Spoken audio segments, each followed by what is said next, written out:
नमस्कार। स्वागत है आप सभी का हमारे YouTube channel Shankar maths classes Ayodhya में। तो आपको हम एक नए टॉपिक की तरफ ले चलते, ज्यादा बातें ना करते हुए एक नया टॉपिक आपके सामने लिखा है बोर्ड पे, जिसका नाम है नंबर सिस्टम। नंबर सिस्टम मतलब संख्या पद्धति आज हम लोग पढ़ेंगे। तो पहले हम लोग पढ़ेंगे संख्या के बारे में। संख्या के बारे में अगर पढ़ें तो संख्या को रिप्रेजेंट करने का एक तरीका होता है, मैं आपको बताता चलूं कि जैसे पहला तरीका तो होता है डेसिमल सिस्टम, मतलब दशमलव पद्धति। और दूसरा तरीका ये होता है तो आप कहोगे बाइनरी सिस्टम, जिसको हम लोग बोलते हैं द्विआधारी पद्धति। इसको बोलते हैं द्विआधारी पद्धति। और पहले वाले को बोलते हैं दशमलव पद्धति। क्या बोलते हैं? दशमलव पद्धति। तो हम लोग पहले दशमलव पद्धति के बारे में पढ़ेंगे। तो दशमलव पद्धति में आपको लिखता चलूं और बताता चलूं, साथ साथ थोड़ा जल्दी चल रहा हूं, आपको समझना पड़ेगा दशमलव पद्धति। दशमलव पद्धति, दशमलव पद्धति में आपको ये बताता चलूं, साथ साथ इतनी बात आप लिख लें, इसको आपको जरूरी है, नंबर है और नंबर के बारे में आप लिख लें। दशमलव पद्धति में संख्या जो लिखी जाती है तो आप कहोगे मैं एक समिश्र संख्या लिखूंगा। समिश्र संख्या क्या होता है आपको नहीं पता तो अभी आप इतना लिखें, समिश्र संख्या मतलब होता है कॉम्प्लेक्स नंबर। क्या होता है? तो आप कहोगे कॉम्प्लेक्स नंबर। मैं यहीं से आपको संख्या की तरफ डिनोट करूंगा, आप सब जान जाएंगे कि दशमलव संख्या क्या होती है। इससे कॉम्प्लेक्स नंबर को मैं दो तरीके से विभाजित कर सकता हूं। आप कहोगे एक रियल नंबर होता है, एक इमेजिनरी नंबर होता है। एक इमेजिनरी नंबर होता है और एक रियल नंबर होता है। रियल को हम लोग कहते हैं वास्तविक और इमेजिनरी को हम लोग कहते हैं काल्पनिक। क्या बोलते हैं? काल्पनिक। आप इतना जानते रहिए। काल्पनिक के बारे में हम आपको थोड़ा सी बातें बता दूं कि अगर काल्पनिक की कभी बात आती है तो मैं क्या कहूंगा कि आई की वैल्यू √-1 होती है। आई एक काल्पनिक संख्या है और आई स्क्वायर की वैल्यू -1 के बराबर होती है। आप इतनी बात जानते रहे इमेजिनरी में। अब मैं आपको रियल पार्ट की तरफ ले चलता हूँ। जैसे मैं कह दूं कि अगर कोई संख्या में लिखा हूं 3 + 2i, तो इसका ये वाला पार्ट वास्तविक होता है, ये वाला पार्ट जो होता है वो इमेजिनरी पार्ट होता है। तो ये मिलकर के कोई संख्या बनती है जिसे हम लोग समिश्र संख्या बोलते हैं। 3 + 2i। अब आप कहोगे क्या होगा ये? तो फिर इसके बाद हम लोग चलते हैं रियल पार्ट के बारे में और रियल पार्ट में अध्ययन करेंगे। इसी से सवाल हमारे वनडे एग्जाम में पूछे जाते, मैं उस तरफ आपको ले चल रहा हूँ। आप इतनी बात में से जो समझ आए वो लिख ले, अदरवाइज जो समझने योग्य हो, आप समझे कि ये लिखने योग्य है तो लिखें, अदरवाइज आप समझते चलें, बाकी आगे की तरफ बढ़ें। अब हम लोग चलते हैं वास्तविक संख्या के बारे में। वास्तविक संख्या का एक पार्ट होता है, मैं बताता चलूं आपको। वास्तविक संख्या यानी रियल नंबर। वास्तविक जो संख्या होती है इसको कहते हैं रियल नंबर। रियल नंबर का एक जो पार्ट होता है उसे कहते हैं पूर्णांक। क्या बोलते हैं? पूर्णांक। पूर्णांक को बोलते हैं इंटीजर। क्या बोलते हैं? इंटीजर। अब देखो इंटीजर और में जो बात होती है इसको मैं तीन तरीके से बांट सकता हूँ। एक तो होता है पॉजिटिव इंटीजर और एक होता है नेगेटिव इंटीजर। तो ये कहते हैं नेगेटिव इंटीजर। और एक होता है जीरो। ना तो ये पॉजिटिव होता है और ना तो नेगेटिव। आप ये कहेंगे कि ये ना नेगेटिव होता है और ना पॉजिटिव। एक होता है पॉजिटिव इंटीजर और एक होता है नेगेटिव। यानी आप ये कह सकते हैं धनात्मक पूर्णांक होता और एक ऋणात्मक पूर्णांक होता। मैं धनात्मक पूर्णांक की बात करूं तो 1 2 3 4 डॉट डॉट डॉट इनफाइनाइट तक जाएगा, इसे कहते हैं धनात्मक पूर्णांक। और एक इधर वाला होगा -1 -2 -3, ये डॉट डॉट डॉट डॉट कहां तक जाएगा? तो आप कहोगे माइनस इनफाइनाइट तक जाएगा, ये होता है ऋणात्मक पूर्णांक। अब आप धनात्मक पूर्णांक और ऋणात्मक पूर्णांक के बारे में समझ चुके होंगे। तो इसको हम लोग ना तो धनात्मक कहते हैं ना तो ऋणात्मक पूर्णांक कहते हैं। बात आई समझ में?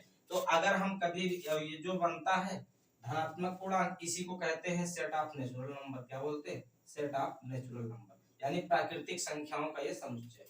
दूसरी बात, अगर जीरो को भी इसमें हम सम्मिलित कर दें, पॉजिटिव इंटीजर में अगर जीरो को भी सम्मिलित कर दें तो ये बनता है सेट ऑफ होल नंबर। क्या बनता है? Set of whole number. आप इसे कहते हैं ये पूर्ण संख्याओं का समुच्चय। किसका? पूर्ण संख्याओं का समुच्चय। पूर्ण संख्या मतलब whole number, WHOLE, whole number. बात समझ गए? तो आप ये कह सकते हैं कि पूर्णांक को हमने तीन तरीके से बांटा, एक तो पॉजिटिव और एक तो नेगेटिव बांटा। दूसरी बात ये बांटा कि जीरो ना तो पॉजिटिव होता है और ना तो नेगेटिव होता है। पॉजिटिव इंटीजर को सेट ऑफ नेचुरल नंबर बोलते हैं। पॉजिटिव इंटीजर में अगर जीरो को शामिल कर लेते हैं तो ये सेट ऑफ होल नंबर बनता है। इतनी बात आप लिख लें, इसके बारे आगे की बात हम आपको बताएं। ठीक है। तो अब हम लोग चलेंगे पॉजिटिव इंटीजर के बारे में। पॉजिटिव इंटीजर में हम लोग पढ़ रहे थे। तो अब इंटीजर को दो तरीके से और विभाजित कर सकते हैं। एक तो होता है इवन मतलब सम, और दूसरा होता है आड, यानी इवन इंटीजर और आड इंटीजर, यानी सम पूर्णांक और विषम पूर्णांक। अब सम क्या होता है और विषम क्या होता है ये आप जानते हैं। सम की परिभाषा ये होती है नंबर इज डिविजिबल बाय 2, यानी नंबर 2 से विभाज्य हो। किससे विभाज्य हो? नंबर 2 से विभाज्य हो। 2 से विभाज्य का मतलब 2 से संख्या पूरी पूरी कट जाए तो वो इवन होगी। और इसमें होगा number is not divisible by 2, यानी संख्या 2 से ना कटे तो वो आड इंटीजर होगा, मतलब विषम पूर्णांक होगा। बात समझ गए ना। तो इसमें हम लोग 2 4 6 ऐसे लिख सकते हैं, और इसके साथ साथ -2 -4 ऐसे भी संख्याएं हम लोग लिख सकते हैं, -6, ये सब होगा इवन में। और अगर हम लोग आड की बात करें तो 1 3 5 7 ऐसे लिख सकते हैं, -3 -5 ऐसे लिख सकते हैं। ये सारे जो हैं ये विषम पूर्णांक है। दूसरी बात ये आती है, एक पार्ट आप इसमें और जानते रहिए कि जो 0 होता है वो इवन पूर्णांक होता है। क्या होता है? इवन, मतलब इवन पूर्ण इंटीजर का मतलब सम पूर्णांक होता है। जो 0 है वो सम संख्या है। तो आप अगर मैं समझाना चाहूँ आपको 0 सम संख्या है, कैसे सम संख्या है, तो आप ये जानते रहिए। आपको ये पता होगा कि सम संख्या जब भी हम लिखना स्टार्ट करते हैं तो सम संख्याओं के बीच सदैव 2 का गैप होता है। तो अगर मैं लिखूं कि सम संख्या, तो आप कहोगे 2 4 6 8 ऐसे डॉट डॉट चला जाएगा। अगर मैं इधर लिखूं तो -2 -4 -6 ऐसे चला जाएगा। अब आप देख रहे होंगे सबके बीच 2 का गैप है, 2 का गैप है। तो आप यहाँ देखो 2 का गैप नहीं बन रहा, यहाँ कितने का गैप बन रहा है? अरे देखो -2 चलेगा, फिर -1 चलेगा, फिर 0 चलेगा, फिर 1 चलेगा, तब 2 आएगा। ये कितने का गैप हो गया? तो आप कहोगे 4। अगर ये 4 का गैप हो गया और सब जगह 2 का गैप है, तो आप देख रहे होंगे कि यहाँ भी 2 का गैप होना चाहिए। तो 2 का गैप होना चाहिए, तो आप कहोगे 0 को हम लोग इवन मानना पड़ेगा। जब तक 0 इवन नहीं होगा तब तक आप ये सीरीज चला नहीं सकते, और इसलिए हम कहते हैं 0 क्या है, तो आप कहोगे ये इवन इंटीजर है। बात समझ गए ना। अब देखो गैप 2 का बराबर हो गया, तो आप कहोगे गैप बराबर होना चाहिए किसने के बीच है? तो इवन पूर्णांक जितने भी होंगे उन सबके बीच जो होगा गैप बराबर का होगा, वो भी 2 का गैप होगा। बात समझ गए ना। तो इसलिए आपको कहना पड़ेगा कि 0 ये क्या है? एक इवन पूर्णांक है, यानी इवन इंटीजर है। तो आप इसको समझें और इसको जानें। अब मैं एक बात और आपके सामने बोर्ड पे लिख दे रहा हूं, आप उतना जानते रहिए कि कभी भी, दूसरी बात ये भी जानिए कि कभी इवन को इवन से हम लोग ऐड करेंगे, इवन प्लस इवन, तो वो आ गया इवन। इवन मतलब होता है सम। क्या है? कभी सम को हम लोग सम से ऐड करेंगे, सम जोड़ेंगे सम में, तो आएगा हमेशा सम। उत्तर क्या मिलेगा? सम। और अभी अगर कभी हम आठ को हम लोग 8 से जोड़ेंगे, तो आप कहोगे 8 को 8 से जोड़ने पर भी इवन मिलता है। क्या मिलता है? इवन।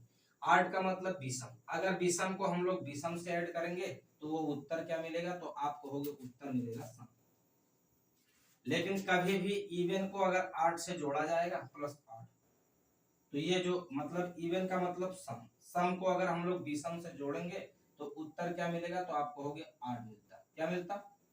8 का मतलब विषम मिलता। बात समझ रहे ना। अब इतनी बात आप लिख ले अपने कॉपी में, इसके बाद हम आगे की तरफ क्लास बढ़ाएं। आप समझ रहे होंगे मेरी पूरी बात को, कोई दिक्कत कोई परेशानी किसी को नहीं हो रही होगी, मैं पूरी तरह बता पा रहा हूं, ये मैं आशा करूं। आप इसे लिखें तो क्लास आगे बढ़ाएं। अब मैं आपको पॉजिटिव इंटीजर की तरफ ले चलता हूं। तो अगर हम कहें कि पॉजिटिव इंटीजर,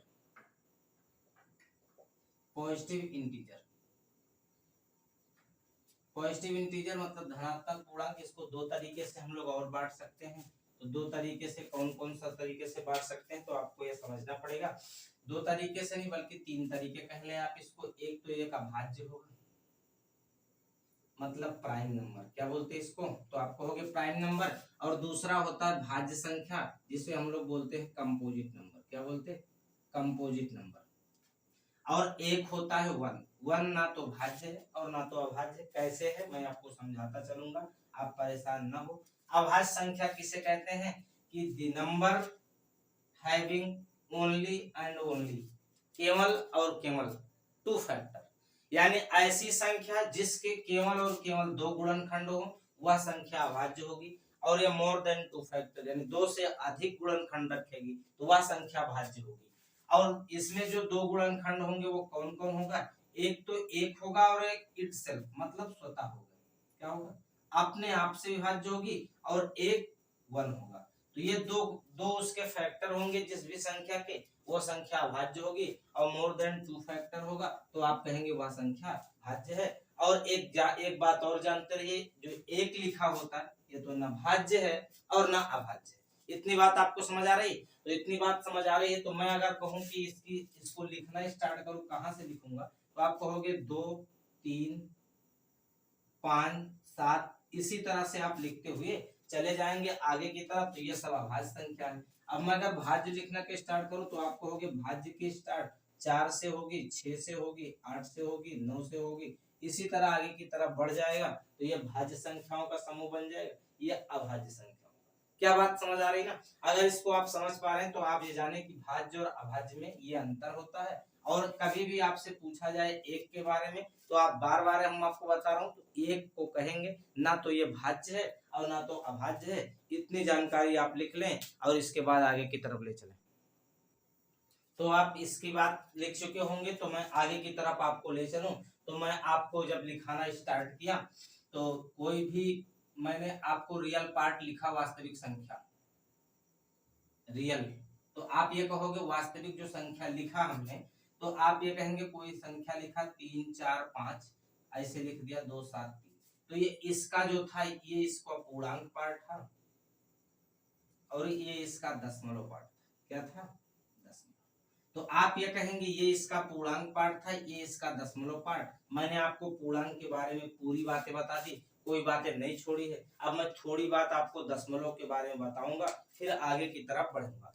तो दशमलव के बारे में अगर हम आपको कुछ बताएं तो आप, मैं ये कह सकता हूं कि आप लिख ले दशमलव के बारे में थोड़ी बात। तो दशमलव जैसे लिखेंगे, देखो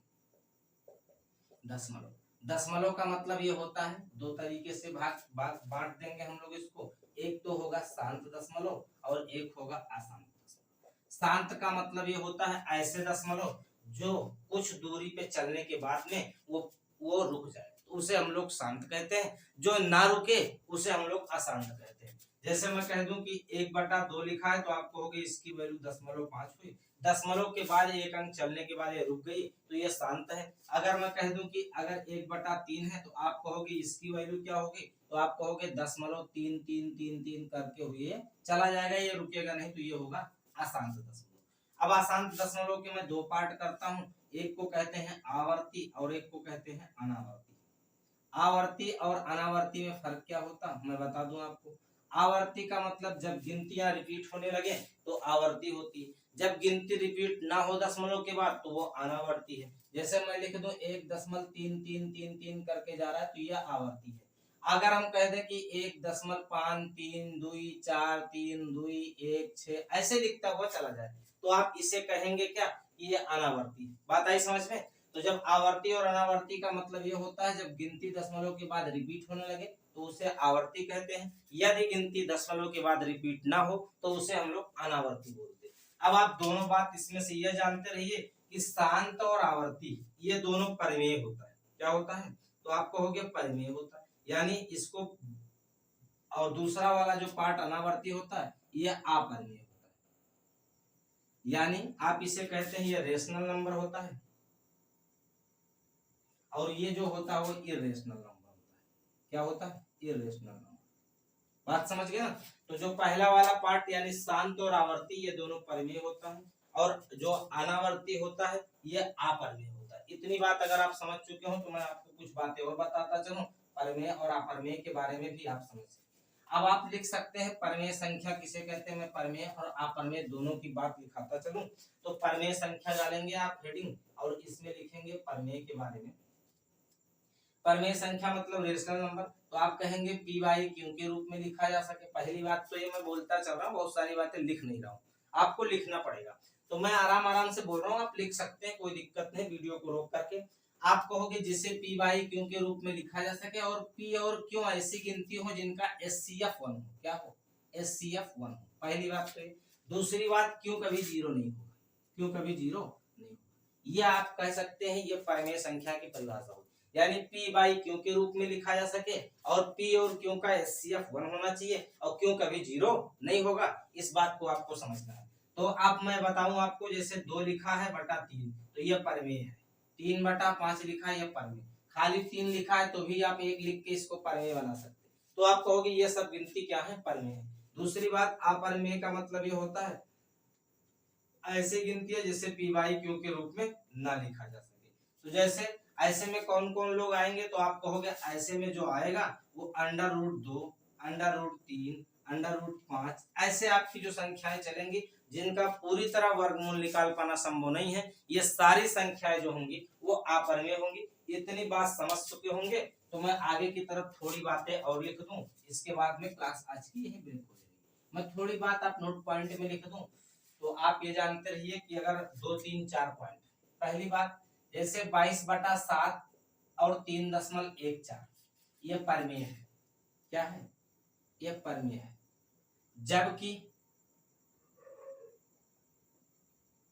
जबकि पाई जो है वो अपरमेय है। क्या है?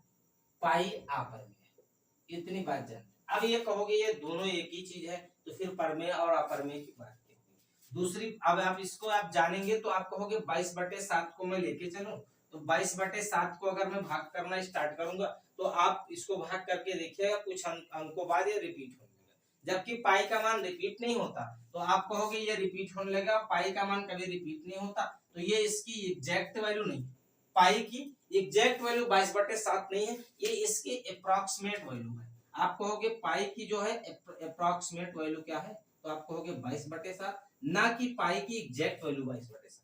बात आई समझ में? अगर इतनी बात समझ जा रहे हो तो मैं आगे की तरफ क्लास को बढ़ाऊं। परमेय और अपरमेय के बारे में आप जानते रहे, ये छोटी छोटी बात है कि 22/7 और 3.14 ये परमेय है, जबकि पाई एक अपरमेय संख्या है।